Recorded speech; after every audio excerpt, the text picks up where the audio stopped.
Halo, Assalamualaikum warahmatullahi wabarakatuh.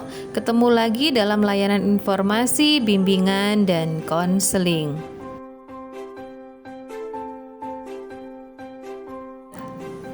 Bersama saya, Ibu Retno Kuswanti. Sebelum kita mulai pembelajarannya, silahkan kalian tekan dulu tombol lonceng, kemudian like, komen, dan subscribe pada channel ini biar kita tambah semangat. Ayo! Sudah tahu kabar ujian nasional yang diganti menjadi asesmen nasional di tahun 2021? Atau Anda masih bingung dengan ketentuannya? Daripada bingung-bingung, mari sama-sama kita belajar. Kenapa ujian nasional diubah menjadi asesmen nasional? Mendikbud mengharapkan perubahan standar kelulusan dari ujian nasional menjadi asesmen nasional bisa mendorong perbaikan mutu pembelajaran dan hasil belajar peserta didik di Indonesia. Selain itu, untuk meningkatkan kualitas pendidikan agar bisa menjadi bekal bagi generasi muda di masa depan. Lalu, bagaimana cara menyiapkan peserta didik agar siap menghadapi AKM ini? Selain belajar, tentu juga perlu melakukan kebiasaan-kebiasaan tertentu yang mendukung untuk mengerjakan AKM ini.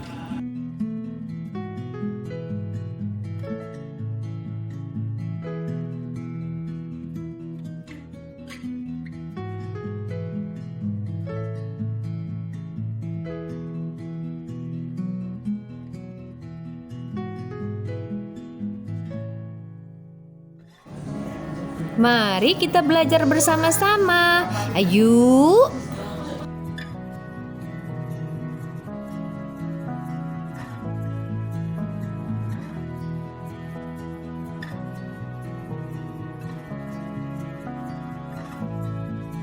Tentang AKM. AKM dilakukan untuk meningkatkan kualitas pendidikan di Indonesia. AKM bisa memberikan informasi mendetail seputar proses pendidikan. Informasi yang didapat saat asesmen sangat akurat dan dibutuhkan dalam upaya meningkatkan kualitas pendidikan. Asesmen nasional dilakukan untuk mengevaluasi kinerja satuan pendidikan dan sekaligus menghasilkan informasi untuk perbaikan kualitas belajar mengajar, yang kemudian diharapkan berdampak pada karakter dan kompetensi murid. Informasi dari survei lingkungan belajar diperlukan untuk merumuskan dan menguji dugaan tentang mengapa murid di sekolah tertentu memiliki hasil belajar yang baik atau buruk. Indikator AKM. Literasi dan numerasi merupakan indikator dalam penilaian AKM. Literasi dan numerasi merupakan kemampuan atau kompetensi yang mendasar dan dibutuhkan oleh semua murid, terlepas dari apa profesi dan cita-citanya di masa depan. Selain itu, kedua kompetensi ini perlu dikembangkan secara lintas mata pelajaran, tidak hanya melalui pelajaran bahasa Indonesia dan matematika. Hal ini pun bertujuan untuk mendorong guru semua mata pelajaran untuk lebih fokus pada pengembangan kompetensi membaca dan berpikir logis sistematis.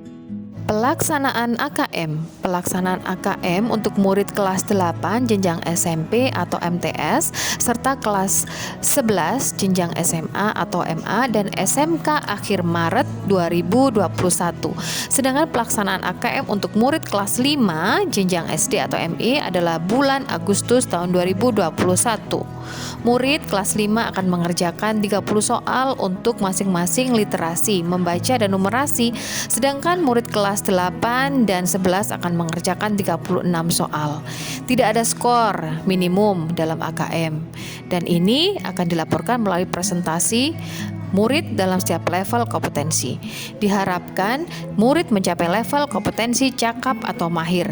Agar bisa menguasai asesmen nasional, murid harus mempelajari konsep setiap materi pembelajaran dengan baik, bukan hanya menghafal materi. Kebiasaan penting untuk anak agar bisa mudah mengerjakan AKM. 1. Gemar membaca, kemampuan literasi menjadi salah satu indikator dalam AKM. Maka, sangat penting bagi murid untuk memiliki kebiasaan gemar membaca. Kebiasaan akan membuat murid menjadi lebih mudah memahami isi bacaan. Tentu ini akan sangat dibutuhkan dalam mengerjakan soal AKM nantinya.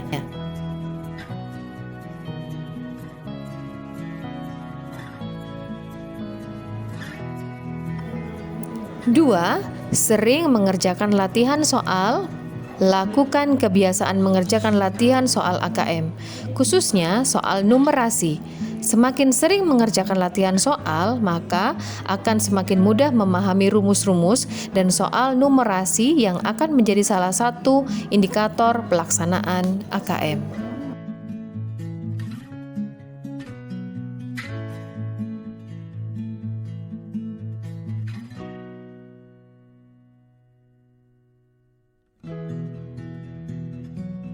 Baca soal dengan teliti dan hati-hati.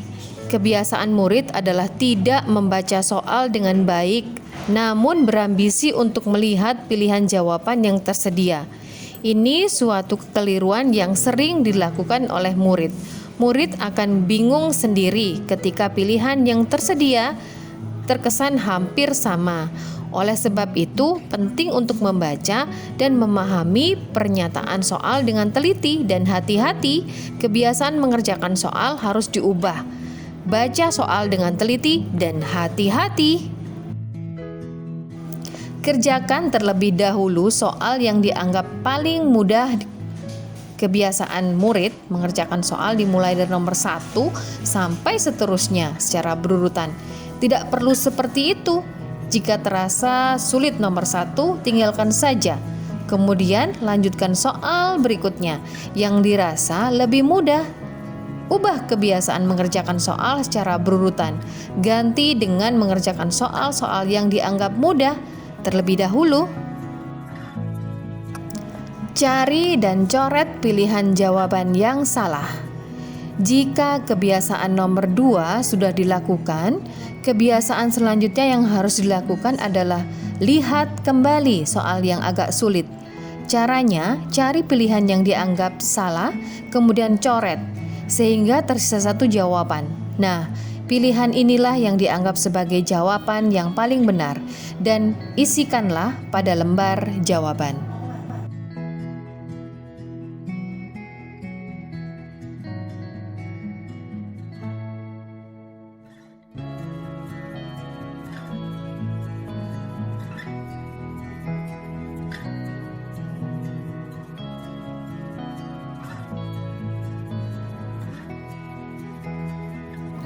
Perhitungkan jumlah soal dan target nilai. Kebiasaan yang tak kalah penting untuk dilakukan adalah memperhitungkan jumlah soal dan jumlah target nilai. Jika jumlah soal 50 butir, berarti satu soal adalah 0,2. Jika benar menjawab sebanyak 25 butir soal, maka akan memperoleh nilai 50. Untuk memperoleh nilai minimal 60, berarti harus menjawab benar sebanyak 25 soal. Dan yang terakhir, jangan biarkan ada jawaban kosong. Ini kebiasaan penting sebelum diserahkan kepada pengawas ujian. Pastikan semua soal sudah terjawab dalam lembar jawaban.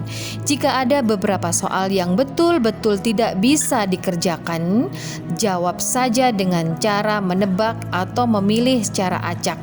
Salah satu pilihan ini masih berpeluang untuk menjawab pilihan yang benar ketimbang dibiarkan kosong.